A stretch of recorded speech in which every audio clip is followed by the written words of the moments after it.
네, 세 종목에 대한 세 분의 투자 의견 확인해 보겠습니다. 333 오후장 공략주 한 분께 자세한 의견도 들어볼 수 있는데 오늘은요. IBK 투자증권 스마트금융부 박근영 팀장 전화 연결해 보겠습니다. 나와 계시죠? 안녕하세요.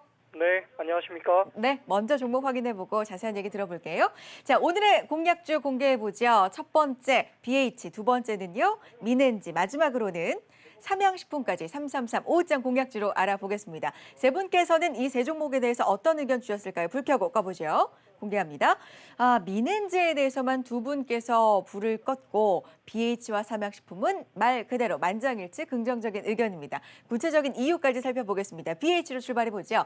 멀리 보며 준비하는 구간이다. 지금부터 좀 더 중장기적으로 봐야 하는 시점이다. 하반기 실적 모멘텀 기대해 볼 만하다. 실적 바닥을 지나는 중이다. 지금은 좀 안 좋지만 앞으로도 좋아질 것이다라는 기조로 세 분께서 긍정적인 의견을 주셨는데 주가 흐름 한번 확인해 보겠습니다.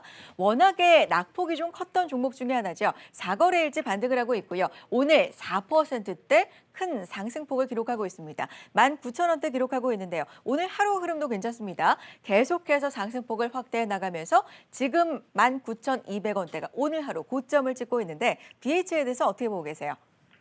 네, 2분기 실적은 다소 컨센서스를 하회할 가능성이 있다고 봅니다만 올해 하반기 매출액이 5,500억 이상으로 전년 동기 대비 11% 증가할 것으로 전망되고 있는 상황입니다.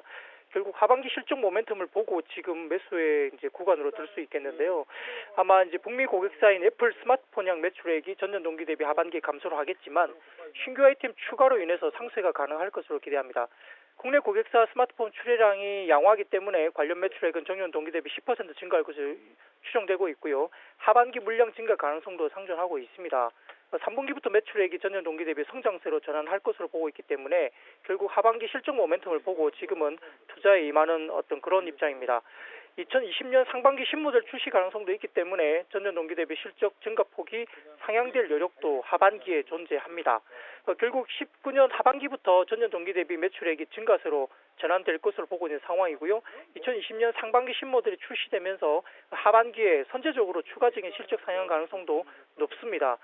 또한 이제 애플 고객사양 OLED 모델이 2018년과 19년도 두 개에서 2020년 3개로 증가하고 폴더블과 5G 스마트폰 물량 증가가 되기 때문에 2020년도에 대한 실적 가시성이 상당히 높게 이야기가 되고 있는 상황입니다. 무역 분쟁 이슈에 대한 영향도 일부 받고는 있지만 주가가 이미 많이 빠진 상태에서 내년 실적 기준 밸류에이션이 PER 6배 미만으로 거래가 되고 있기 때문에 아직은 저평가 국면에서 중장기적으로는 충분히 긍정적인 접근이 가능한 가격대다 바라보고 있습니다.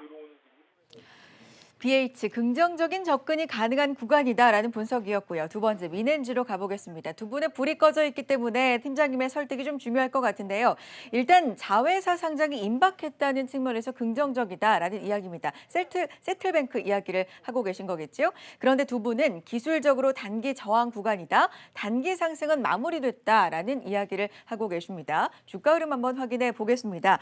민엔지 어제 급락을 했습니다. 어제 급락 후에 오늘은 좀 반등을 해주는가 했습니다. 23,000원대 현재 기록하고 있는데 오늘 하루 변동성이 좀 있습니다. 하루 흐름 상승을 하는가 하다가 장 후반 들어서 지금 하락 반전에 있는 상황입니다. 변동성이 좀 있는데요. 민엔지 어떻게 보십니까? 어제 급락했었죠? 네, 다소 민엔지에 대한 노이즈는 몇 가지가 있을 수 있겠지만 제가 추정하는 민엔지에 대한 최근의 움직임의 이유는 세틀뱅크에 대한 부분들이 좀 더 긍정적으로 작용되면서 세틀뱅크를 매수 그리고 민엔지를 오히려 매도하는 롱숏 포지션에 대한 이슈도 있지 않나 싶습니다. 그러나 이제 롱숏 포지션에 대한 이슈는 민엔지가 고평가됐다는 가정하에서 유효하다고 판단되고 있고요. 세틀뱅크 롱과 민엔지 숏 이런 조건은 결국 민엔지가 만약에 고평가되지 않았다면 맞는 전략은 아닌 것 같습니다. 민엔지 같은 경우는 2016년 인수한 자회사 세틀뱅크 지분이 43% 정도 되는데요. 높은 성장세가 주목되고 있는 상황입니다. 세틀뱅크가 작년 매출액이 570억대 그리고 영업이익이 132억대로 기록을 했었고요. 아마 2010년 국내 최초 출시한 간편 현금 결제 서비스도 국내 다수 이커머스 및 현금 간편 결제 서비스 사업자들과 제휴로 시장을 사실상 독과점하고 있다고 볼 수 있겠습니다. 신용카드 등 다른 결제 수단 대비 수수료 절감 효과가 크기 때문에 아마 그런 이유가 될 것 같은데요. 카카오페이 등 국내 다수의 페이 사업자가 해당 서비스를 이용하고 있고 간편결제 거래 급증 추세가 장기 성장에 기반이 되고 있는 상황입니다. 말씀하셨듯이 그런 부분에서 세틀뱅크에 대한 상장 추진이 이루어지고 있는데요. 아마 하반기 상장이 예정되어 있기 때문에 여기에 대한 기대감은 분명히 있는 상황입니다. 다만 말씀드렸듯이 세틀뱅크가 상장되면서 결국 세틀뱅크를 오히려 좋게 보고 롱을 잡고 미넨지에서 숏을 지금 거래를 하고 있는 부분도 없지 않은 영향을 미치고 있다고 보는데 미넨지가 지금 시가총액 관련해서는 세틀뱅크가 상장하면서 시가총액 밸류가 4천억 이상 지금 예상이 되고 있는 상황입니다. 미넨지가 40% 이상의 지분을 갖고 있기 때문에 약 2천억 정도의 세틀뱅크의 지분 관련된 평가액을 생각한다면 현재 미넨지의 시가총액이 2,800억 수준밖에 안 되고 있습니다. 그렇다면 미넨지 고위의 평가 밸류가 800억 정도밖에는 지금은 취급을 못 받고 있다는 것은 평가라기 하기보다는 미넨지 자체가 세틀뱅크를 반영한다면 상당히 저평가된 국면이라 볼 수 있겠습니다. 여기에 따라서 수급 부분이 그렇게 오해를 하고 진행을 한다면 다소 잘못된 생각이 아닐까 싶습니다. 거기에 미넨지 자체에 대한 어떤 부분도 성장에 대한 그림이 있을 수 있는데요. 7월부터 텐센트와 관련된 게이밍 버디가 서비스가 시작됩니다. 현재 배틀그라운드 모바일 외에 리니지 M과 리니지 2 레볼루션과 같은 국내 인기 게임들에 대한 호환성 테스트를 진행 중에 있고 텐센트 게이밍 버디가 타사의 플레이어 대비 월등한 성능을 앞세워서 높은 점유율이 유지될 것으로 판단되고 있기 때문에 아마 미넨지 전체 매출단 20에서 30% 정도가 업사이드가 생기는 구조가 결국 게이밍 버디 서비스라 볼 수 있겠습니다. 여기에 따라서 미넨지가 밸류에이션 매력이 좀 더 이루어질 수 있기 때문에 말씀드렸던 여러 가지 국면에서는 미넨지에 대한 오해를 풀고 오히려 매수 국면으로 접근하는 게 맞지 않나 판단되고 있습니다. 미넨지에 대한 오해를 풀자 어떤 이야기인지 자세한 분석 내용 들어봤습니다. 긍정적인 의견이었고요. 삼양식품 보겠습니다.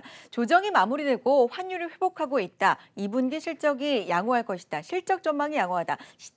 실적에 대한 이야기가 단연 많이 보이고 최근에 하락세를 띠고 있는 환율 이야기도 나오고 있네요. 삼양식품 주가 흐름 한번 확인해 보겠습니다.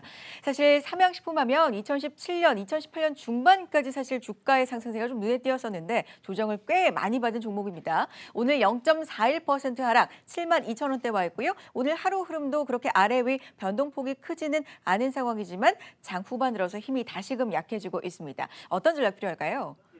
네, 음식료 업종이기 때문에 다소 좀 뭐라 그럴까요? 인기가 없다 그래야 되나요? 시장에서 조금은 그럴 수는 있겠습니다만은 실적단으로 보면 상당히 양호합니다. 2분기 연기 기준 사용식품 매출액은 1,350억 원저리 될 것으로 보고 있고요. 영업이익도 160억 정도 추정이 됩니다. 컨센서스 영업이익인 148억을 상회할 것으로 예상되고 있기 때문에 2분기 실적은 상당히 견조하게 나올 수 있습니다. 또한 2분기에 면제품 수출 금액이 전년 중국 총판의 유통 채널 특성에 따른 기저에도 부담에도 중국 수출 금액이 전년 동기 대비 9% 증가 예상되고 있고요. 중국 외 지역의 경우에도 미주나 동남아, 유럽 중심의 성장세로 전년 동기 대비 4% 증가 전망됩니다. 면제품 합산 수출 금액은 710억 정도로 전년 동기 대비 20% 이상 증가 또한 예상되고 있습니다. 또한 이제 면수출 확대에 대해서 스낵 수출 확대와 그리고 내수 스낵 신제품 출시 때문에 전체 스낵 매출액도 전년 동기 대비 20% 이상 증가가 예상되고 있습니다. 올해 연간 삼양식품 면제품 수출 금액은 약 2,500억대로 추정이 되는데요. 전년 대비 28% 정도 증가 전망되고 있습니다. 수출 국가 비중이 가장 높은 중국의 경우에 상반기에는 6.18 행사 그리고 하반기는 11월 광군제 영향이 있기 때문에 2분기와 4분기가 성수기로 볼 수 있겠습니다. 올해 2분기 월 수출 추세가 2018년 하반기 월 수출 최고치를 이미 상회한 것으로 추정되고 있는 상황이고 2019년 수출 금액 2,530억 정도는 보수적인 추정치로 이야기되고 있는 정도입니다. 하반기 추세에 따라 11월 광군제가 영향이 된다면 아마 추가적인 상향 조정 가능성도 충분히 상존하고 있습니다. 2010년 초를 시작으로 3년간 수출 증가세가 계속적으로 이어지고 있습니다. 물류와 유통 안정화에 따른 추가 수익성 개선 기대도 되는 상황이고요. 2018년 7월 기존 라인 개부수를 통한 캐파 그리고 효율 증대가 됐기 때문에 미뤄졌던 신축 공장 투자 재개도 될 수 있는 상황이기 때문에 캐파 증서에 대한 효과도 충분히 중장기적으로 누릴 수 있습니다. 다소 재미가 없는 종목일 수 있겠지만 밸류나 자리로 봐서는 상당히 긍정적인 접근이 가능한 자리다 볼 수 있겠습니다. 네, 자 BH와 미넨지, 삼양식품 이 세 종목이 오늘의 오후장 공약주였습니다. 세 분의 의견 다시 한번 확인해 주시고요. 자세한 말씀은 IBK 투자증권 스마트금융부 박근영 팀장 함께했습니다. 고맙습니다. 감사합니다. 네, 양시장 빨간불을 켜주고 있지만 오늘은 코스닥의 날입니다. 외국인과 기관의 동반 매수가 이어지고 있는데요. 마지막으로 시황 꼼꼼하게 확인해 주시고 전략 이어가 보죠. 시황센터 연결합니다.